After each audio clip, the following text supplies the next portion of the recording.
பீகாரில் நடைபெறும் ராகுல் காந்தியின் வாக்காளர் அதிகார யாத்திரையில் பிரியங்கா காந்தி, ஆந்திர முதலமைச்சர் ரேவந்த் ரெட்டி, ராஷ்டிரிய ஜனதா தளம் தலைவர் தேஜஸ்வி யாதவ் உள்ளிட்ட தலைவர்கள் பங்கெடுத்தனர்.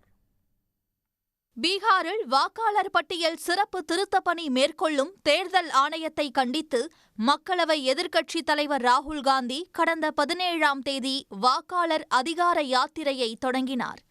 இந்தியா கூட்டணி கட்சி தலைவர்களின் ஆதரவோடு சாசாராம் என்ற இடத்தில் தொடங்கிய 16 நாள் யாத்திரை நேற்று ஒரு நாள் இடைவேளைக்கு பின்னர் சுபால் பகுதியில் மீண்டும் தொடங்கியது.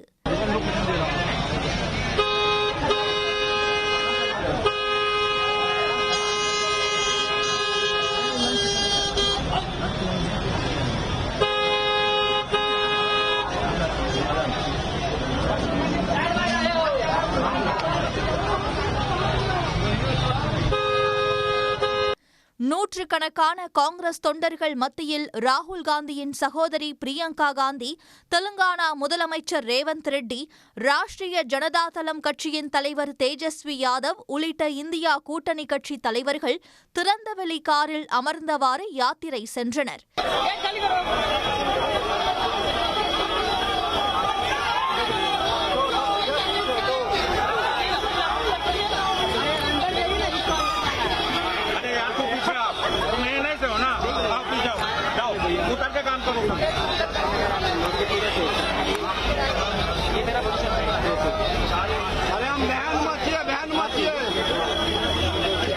செப்டம்பர் 1ஆம் தேதியுடன் யாத்திரை நிறைவு பெற உள்ள நிலையில் மாநிலம் முழுவதும் 1300 கிலோமீட்டர் தொலைவு பயணிக்க திட்டமிடப்பட்டுள்ளது. உடனுக்குடன் செய்திகளை தெரிந்து கொள்ள சன் நியூஸ் பெல் ஐகானை கிளிக் பண்ணுங்க.